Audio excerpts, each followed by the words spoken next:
अरादे जिनके पुख्ता हो, नजर जिनकी खुदा पर हो, तुला तुम खेज मौजों से वो घबराया नहीं करते। और नहीं है तेरा नशेमन कसरे सुल्तानी के गुंबद पर, तू शाहीन है बसेरा कर पहाड़ों की चट्टानों पर।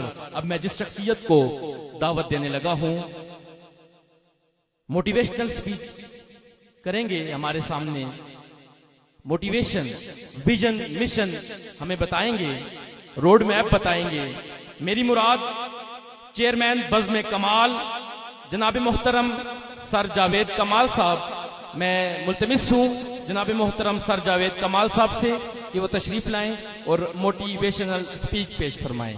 जनाब मोहतरम सर जावेद कमाल साहब।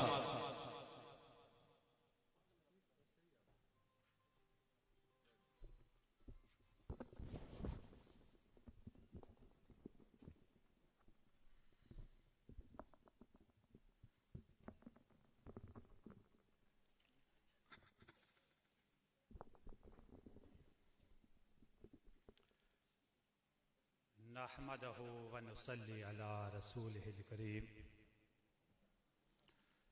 अम्मा बाद, फ़अऊज़ु बिल्लाहि मिनश शैतानिर रजीम, बिस्मिल्लाहिर रहमानिर रहीम।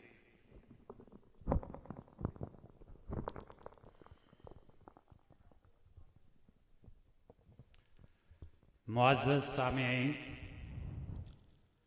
और नहायत ही काबिल एहतराम उलमा इकराम और जुमला अराकीन बज़्म हसान पाकिस्तान, बिलखसूस प्रोफेसर मतीउर रहमान रफ़ीसी साहब,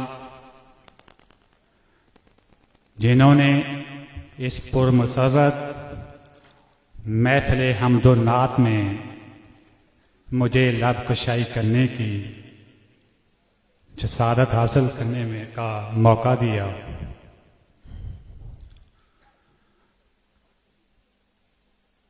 मैं एक शेर से अपने उस मौजू की तरफ बढ़ूंगा जो आज फिर ज़माना मुआशरे में हर बंदा उससे गुजर रहा है, यानी कि मुश्किलात। और आज का मेरा जो उन्वान है उसका नाम है तमाम मुश्किलात का 100% हल। कि मोहम्मद से वफा तूने,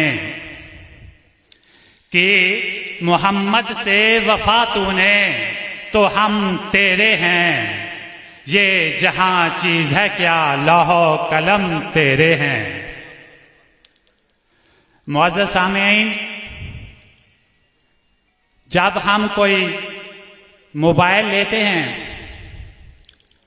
कार लेते हैं, फ्रिज लेते हैं, वॉशिंग मशीन लेते हैं, अलगज़ हम कोई भी नई चीज लेते हैं तो उसके साथ हमें एक मैनुअल बुक मिलती है जिसे हम उर्दू में रहनुमाई की किताब कहते हैं। अब ये जो रहनुमाई की किताब होती है, इसके बरअक्स अगर हम उस चीज को ऑपरेट करने की कोशिश करेंगे तो वो चीज हमारी खराब हो जाएगी, फिर हमें उसको साइड पे रखना पड़ेगा। तो बिल्कुल ऐसे ही हजरत इंसान के लिए हजरत आदम अलैहिस्सलाम से लेकर अब तक अल्लाह ताला ने रहनुमाई की किताबें उतारी हैं और अंबिया की शक्ल में उनके मुअल्लम जो हैं वो भेजे हैं। और आज हम जिस जमाने से गुजर रहे हैं, इस जमाने में तक क़यामत तक हमारे लिए जो बेहतरीन किताब है वो रहनुमाई की किताब, वो कुरान पाक है। और नबी आखिरुज़्ज़मा मोहम्मद मुस्तफ़ा सल्लल्लाहु अलैहि वसल्लम उसके बेहतरीन मुअल्लम हैं। तो आए आज हम अपनी परेशानियों का हल, अपनी मुसीबतों की वजूहात उस कुरान पाक से तलाश करते हैं। आप जब बीमार होते हैं तो डॉक्टर के पास जाते हैं तो डॉक्टर आपको सबसे पहले जो पहला काम करता है वो कुछ टेस्ट लिख कर देता है ताकि वो मालूम कर सके कि आपको ये बीमारी किस वजह से लगी है, क्यों लगी है, फिर उसके मुताबिक उसकी ट्रीटमेंट शुरू करता है। बिल्कुल ऐसे ही आज हम कुरान पाक से अपनी इन परेशानियों के वजूहात तलाश करेंगे कि ये परेशानियां आती किस पर हैं, किसके हुक्म से आती हैं, क्यों आती हैं और फिर इनका हल क्या है। तो आओ आज हम कुरान पाक से पहला सवाल करते हैं कि ये परेशानियां किस पर आती हैं। तो मालिक कायनात सूरह आराफ की आयत नंबर 42 में फरमाते हैं कि मैं किसी इंसान पर उसकी ताकत से ज्यादा बोझ नहीं डालता। क्या कि मैं किसी भी इंसान पर उसकी ताकत से ज्यादा बोझ नहीं डालता। अलगर्ज कि जब हम पर कोई परेशानी आती है तो उससे पहले मालिक कायनात हम में वो ताकत रख देता है, फिर हमारे पास वो परेशानी भेजी जाती है। फिर हम आगे चलते हैं, फिर कुरान पाक से पूछते हैं कि किसके हुक्म से आती हैं। तो कुरान पाक में है मा असाबा मिन मुसीबतिन इल्ला बिइज़्निल्लाह, जितनी भी मुसीबतें आती हैं सब की सब अल्लाह के हुक्म से आती हैं। जब मुसीबतें परेशानियां अल्लाह के हुक्म से आती हैं तो हमें परेशान होने की क्या जरूरत है। आज इंसान परेशान हो रहा है तो क्यों हो रहा है? जब अल्लाह के हुक्म से कोई चीज आई हो तो फिर परेशान होने की जरूरत नहीं है। फिर हम आगे चलते हैं, फिर हम ये जानने की कोशिश करते हैं कि ये मुसीबतें परेशानियां किस वजह से आई हैं। तो फिर हम आगे कुरान पाक का मुताला करते हैं, उसमें आता है कि जितनी भी मुसीबतें हैं ये सब की सब आपके हाथों की किए हुए अमाल का नतीजा है। कैसे? वमा असाबाकुम मिन मुसीबतिन फाबिमा कासबत ऐदीकुम व यअफू अन कसीर। जितनी भी मुसीबतें आती हैं सब की सब आपके किए हुए हाथों के अमाल का नतीजा है। अल्लाह तो बहुत सारियों को माफ फरमा देता है। देखें हम में से आज कईयों ने फजर की नमाज नहीं अदा कर सके होंगे, कुछ जोहर की अदा नहीं कर सके होंगे, कोई असर की अदा नहीं कर सके होंगे।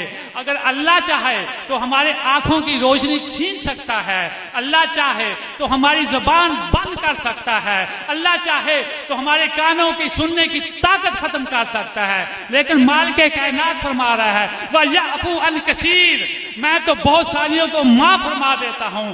आज हम किसी ऑर्गेनाइजेशन में काम करते हैं, उसके कानून की हुक्म अदबली करते हैं जब, तो वो ऑर्गेनाइजेशन फौरन हमारा सदेबाब करती है। लेकिन मालिक कायनात हमें क्या फरमा रहे हैं कि वह यअफू अन कसीर, मैं तो बहुत सारियों को माफ फरमा देता हूं।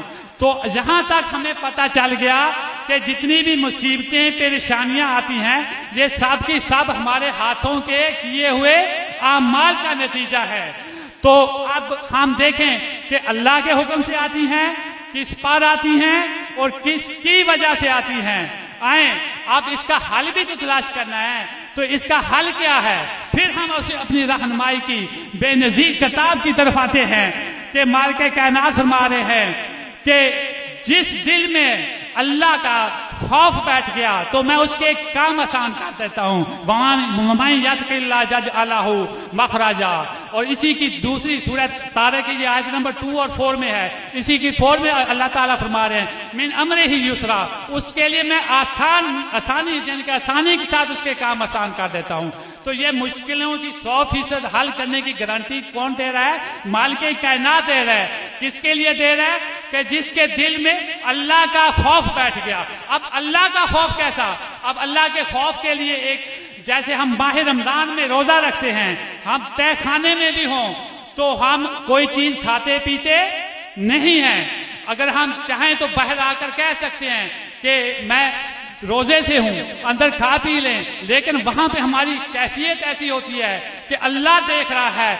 ये वो वाली जो कैफियत है, ये जो रोजे वाली कैफियत है, अल्लाह के खौफ वाली ये कैफियत है।